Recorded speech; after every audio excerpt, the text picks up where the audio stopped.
이제 국민의힘은 여당이 이렇게 대법원장 거취를 압박하니까 이거는 야당을 향한 선전포고다.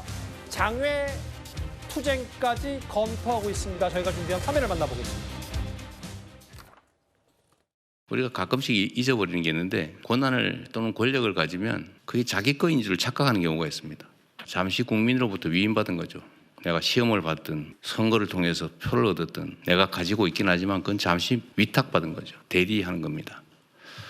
자기가 마치 그 권력을 가진 특별한 존재인 것처럼 착각하는 경우가 있는데 그런 착각에 빠지지 않도록 노력하는 게 정말로 중요하겠다 그런 생각이 듭니다. 이재명 대통령은요 무려 5개의 재판부에서 재판을 받고 있었어요. 그러면 이재명 전담재판부를 만들어야 됩니까? 그럼 그때 만약에 그 국민의힘에서 이재명 전담재판부를 만들겠다, 신속하게 하겠다 이러면 민주당 가만히 있겠습니까?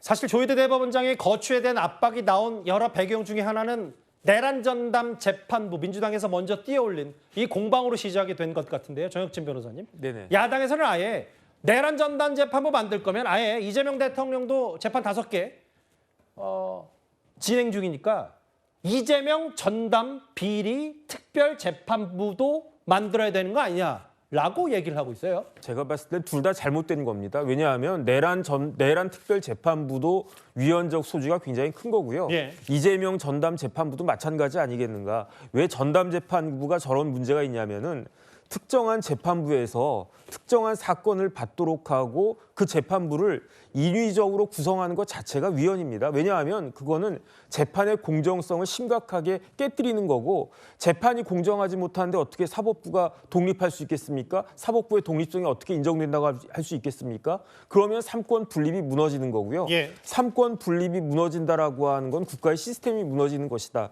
저건 뭐가 하고 똑같냐면요. 예. 국회가 실질적으로 법률을 만들어가지고 그 법률로 재판 결과를 좌지우지하려고 하는 것이 아닌가. 어떻게 선진국을 지향하고 거의 다 선진국이 됐다라고 하는 21세기의 대한민국에 이런 이야기가 나오고 있는가. 지금이 뭐 1945년입니까? 1948년입니까? 어떻게 이런 이야기가 나올 수 있는가. 헌법학자들은요 지금 다 개탄하고 있습니다. 이런 부분들에 대해서 더군다나 지금 대통령이 법조인 출신이지 않습니까? 예. 좀 이런 부분들에 대해서 상식적으로 말씀을 하셔야 되는 거 아닌가 저는 그런 생각 듭니다. 이도항 의원님, 뭐 대통령실은 이제 조희대 대법원장 거취 얘기는 안 하겠다고 하더라도 내란 전담, 내란 특별재판부는 대통령도 스스로 위헌이 아니라고 했는데 글쎄요 법조계 생각은 많이 다른 것 같고 뭐 누군가가 혹은 이 법원의 판결이 마음에 들지 않더라도 시스템으로 운영되는 게 정상적인 국가라면 그 태도를 안에서 해야 되는데 내란 전담을 만드는 게 위헌이 아니라면 이재명 대통령 전담재판부, 비리특별재판부도 위헌 아니다.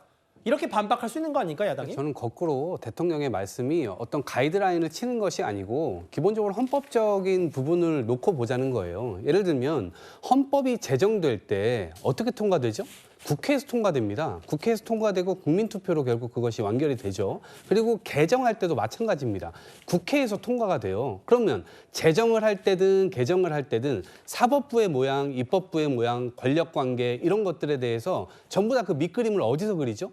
의회에서 그립니다. 그러니까 결국 국회의원들이 그런 것들을 하고 나중에 최종적으로 국민들의 어떤 이 판단을 받아서 통과가 되는 겁니다. 이제 그런 원칙적인 이 부분을 이야기하는 것이고 예. 그것이 국회가 권능이 없다. 우리는 기계적으로 모두가 다 평등하기 때문에 완전히 다 이렇게 분할되어 있기 때문에 서로 건드려서는 안 된다. 이것이 삼권 분립이라고 오해하고 있다면 저는 그것은 오산이다라는 말씀을 대통령께서 하신 것이라고 봅니다. 그러니까 먼저 헌법을 개정하세요. 그럼 되잖아요. 아니 그러니까 지금 이야기했듯이 헌법이 그 국회에서 개정하는 거라면서요. 예. 헌법을 개정해서 사법부는 알겠습니다. 대통령의 지휘를 받는다. 개정하고 난 다음에 하면 아무 문제 없을 거 아니겠습니까? 지금 있는 헌법은 지켜야 될 거 아니겠습니까?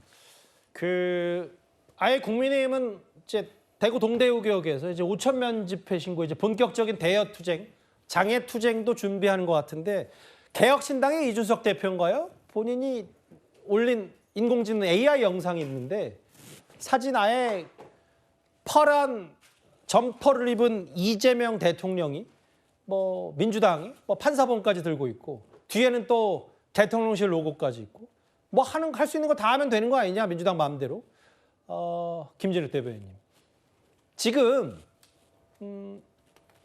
사법부에 대한 압박이 도를 넘었다라는 지적을 저렇게 AI로 한 개혁신당 이준석 대표거든요. 어떻게 받아들이시겠습니까? 글쎄요, 왜 저런 표현을 전 쓰셨는지 잘 납득이 안 됩니다. 이준석 의원의 의도는 충분히 알겠어요. 그런데 지금 잘못된 정보를 가지고 잘못 왜곡해가지고 저렇게 공격하고 저것이 마치 사실인 양 그렇게 가면 안 되는 거 아닙니까? 그것도 다른 직위에 있는 분도 아니고 국회의원이고 개혁신당의 대표직을 맡고 계신 분이라면 상당히 근거를 가지고 비판하셔야 된다라는 말씀 드립니다. 예. 저렇게 AI로 합성해서 만들어 놓은 것 가지고 마치 이재명 대통령이 대통령, 대법원장 모든 것을 지금 한 번에 할 수 있다. 라는 식으로 공격하는 건데 저는 상당히 바람직하지 않은 비판이다라고 말씀드리고요. 지금 뭐 대통령께서 이 문제에 대해서 얘기하고 있는 것도 아닙니다. 내란 전담 재판부라는 부분에 대해서 헌법 테두리 안에서 법이 정해놓은 범위 안에서 할 수 있는 부분인데 하지 않고 있는 부분에 대한 문제 제기에 대한 부분을 어떻게 저렇게 비판할 수 있는가? 지금 뭐 좀 전에 이현정 위원님께서 헌법 개정해라 대통령이 대법원을 지휘한다라고 하시는데 지금 이재명 대통령이 그렇게 얘기한 취지도 아니었습니다. 분명한 것은 헌법이 정해놓고 법이 정해놓은 법 테두리 안에서 할 수 있는 사법권의 행사 이 부분에 대한 부분은 독립적으로 진행될 수 있지만 알겠습니다. 그렇게 하지 않는 부분 문제 있다라는 점을 다시 한번 강조해서 말씀드렸다 이렇게 하습니다. 오늘 법사위가 나경원 의원의 간사선임 건 말고도 상징 하나가 만만치 않아서요. 보신 그대로 아까 국민의힘도 지금 극한의 여야 대립 6년 만에 장애투쟁에 나설 수도 있다는 얘기까지 저희가 준비한 조희대 대법원장 거치와 관련된 뉴스탑10 1위였습니다.